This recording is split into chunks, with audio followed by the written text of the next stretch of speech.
Okay, hopefully my tool is working now. But anyway, so we were saying when x is equal to minus 0.001, so we're getting closer and closer to 0 from the negative side, f of x is equal to minus 1,000, right? You can just evaluate it yourself, right? And as you see, as x approaches 0 from the negative direction, we get larger and larger, or I guess you could say smaller and smaller negative numbers, right? You get, if it's minus 0.0001, you'd get minus 10,000, and then minus 100,000, then minus a million. You can imagine the closer and closer you get to 0.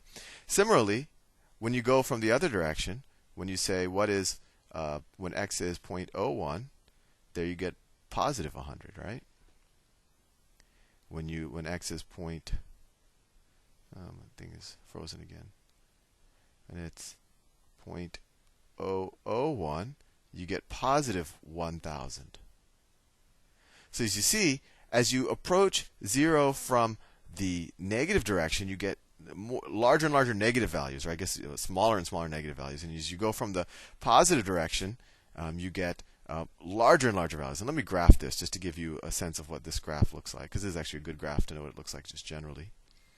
So let's say that's the x-axis. This is the y-axis. Change my color. So when x is a negative number, right? As x gets really, really, really negative, right? As x is like negative infinity, this is approaching 0, but it's still going to be a slightly negative number.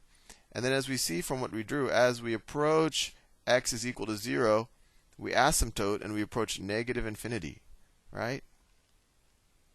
And similarly, from positive numbers, if we go out to the right really far, it approaches 0, but it's still going to be positive. And as we get closer and closer to 0, it spikes up and it goes to positive infinity. And you never quite get x is equal to 0.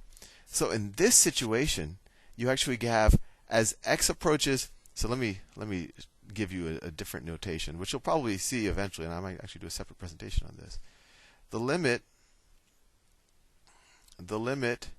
as x approaches 0 from the positive direction, that's this notation here, of 1 over x. Right? So this is as x approaches 0 from the positive direction, from the right-hand side. Well, this is equal to infinity. Infinity. And then the limit as x, this pen, the limit as x approaches 0 from the negative side of 1 over x. This notation just says the limit as I approach from the negative side. So as I approach x equals 0 from this direction, right? From this direction, what happens? Well, that is equal to minus infinity. So since I'm approaching a different value when I approach from one side or the other, this limit is actually undefined.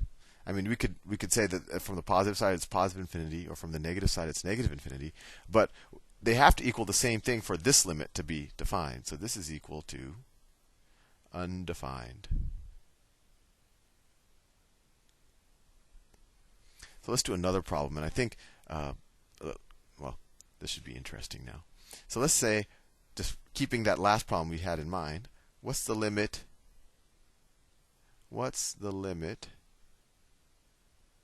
as x approaches 0 of 1 over x squared? So in this situation, I'll draw the graph. And that's my x-axis. This is my y-axis. So here, no matter what value we put into x, we get a positive value, right? Because you're going to square it. If you put minus, so I mean, you could actually, let me do it. It'll be instructive, I think. So let's say, once again, obviously you can't just put x equal to 0. You'll get 1 over 0, which is undefined. But let's say, 1 over x squared. What does 1 over x squared evaluate to? So when x is 0.1, 0.1 squared is 0.01, so 1 over x is 100. Similarly, if I do minus 0.1, minus 0.1 squared is positive 0.01, so then 1 over that is still 100. Right? So regardless of whether you put a negative or a positive number here, we get a positive value. And similarly, if we say x is 0.01, if you evaluate it, you'll get 10,000. And if we put minus 0.01, you'll get positive 10,000 as well, right? Because we square it. So this graph, if you were to draw it, if you have a graphing calculator, you should experiment. Looks something like this. Hope you can see this dark blue. So from the negative side, it approaches infinity, right? You can see that as we get to smaller and smaller, as we get closer and closer to 0 from the negative side, it approaches infinity. And as we go from the positive side, these are actually symmetric, although I didn't draw it that symmetric. It also approaches infinity. So this is a case in which the limit, that's not too bright. I don't know if you can see it. The limit as x approaches 0 from the negative side of 1 over x squared is equal to infinity. And the limit as x approaches 0 from the positive side of 1 over x squared is also equal to infinity. So when you go from the left-hand side, it equals infinity, right? It goes to infinity as you approach 0. And as you go from the right-hand side, it also goes to infinity. And so the limit in general is equal to infinity. And this is why I got excited when I first started learning limits, because for the first time, infinity is a legitimate answer to your problem, which, I don't know, and on some metaphysical level got me kind of excited. But anyway, I will do more problems in the next presentation, because you can never do enough limit problems. And in a couple of presentations, I'll actually give you the formal kind of rigorous mathematical definition of the limits.